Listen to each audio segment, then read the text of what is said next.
Science tells us that decisions made in moments of anger have a much higher chance of being wrong than decisions made in normal situations. This happens because at that time, our brain works through emotion and not through careful reasoning. That is why Aristotle said, anyone can become angry, but to be angry at the right time, for the right reason, and in the right amount, that is true skill. But the real question is, have we truly achieved that skill?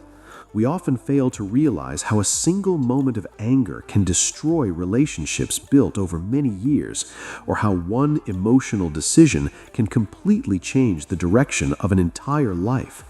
Today's story will help us understand this truth. Having power alone does not make a person strong. True strength comes from the ability to control one's emotions. Once upon a time, there lived a powerful king. He was intelligent and respected, but he had one major weakness. He lost his temper very quickly. Even over small matters, he made decisions driven by emotion, and many times people received harsh punishments for very minor mistakes.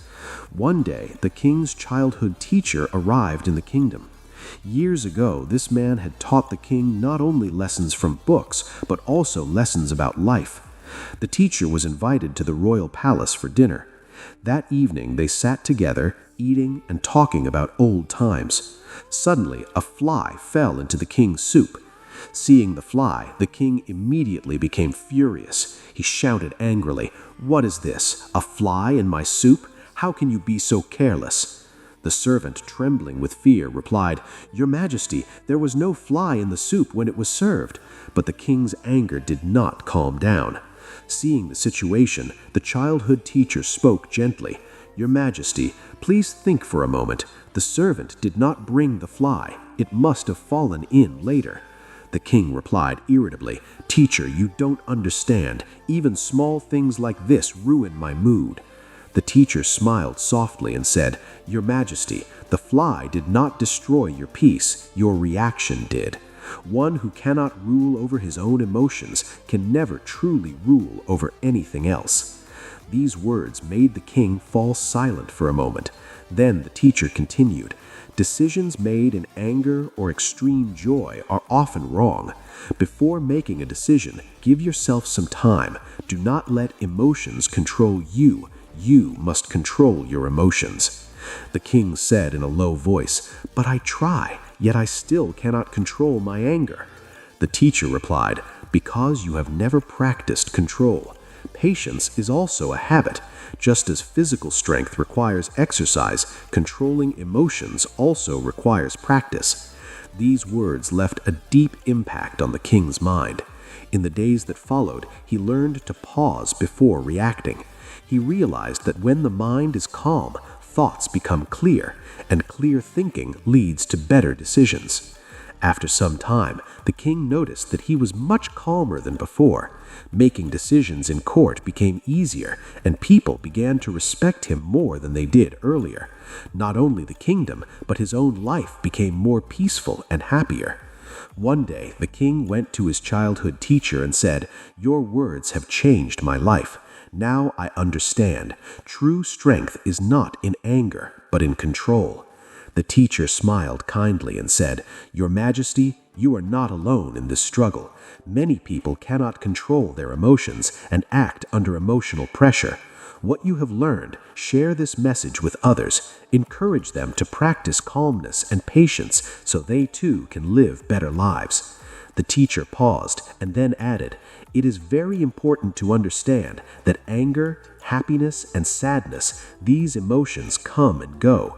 They are a natural part of life, but we should not be swept away by them. Instead, we should remain calm and patient so that we can guide our own lives rather than being driven by temporary emotions." These words left a deep mark on the king's heart. The story does not end here, because this lesson is not only for a king, but for all of us. If we observe our lives carefully, we will see that in this pressure-filled world, we easily get caught in stress and anxiety. But by becoming aware of our emotions and learning to control them, we can take charge of our emotional responses and bring positive changes into our lives. Emotions are natural and unavoidable, but when we react without thinking, they can become harmful. Acting in haste under emotional influence often leads to regret later. Therefore, the first step in emotional control is identifying our emotional triggers. Emotional triggers are things that make us angry or disturbed, and they differ from person to person. These triggers can be events, memories, or even certain words or actions. For example, criticism may be a trigger for some people. Others may feel deep sadness when something reminds them of past pain or loss. To recognize our emotional triggers, we need self-reflection. When we feel emotionally overwhelmed, we should stay present in the moment and observe those emotions without judgment. Mindfulness techniques like breathing exercises or meditation can help calm us down. When facing a trigger, we should pay attention to our thoughts, feelings, and physical sensations. This helps us understand how we react and how we can change that reaction. There are also other ways to manage emotions: taking a short break, talking to a friend, or doing something relaxing. Most importantly, we must remember that emotions are temporary. They come and they go. By staying kind and patient, we can face life's difficult situations without being ruled by emotions. And only then can we live a life that is free from regret, more fulfilling, peaceful, and balanced.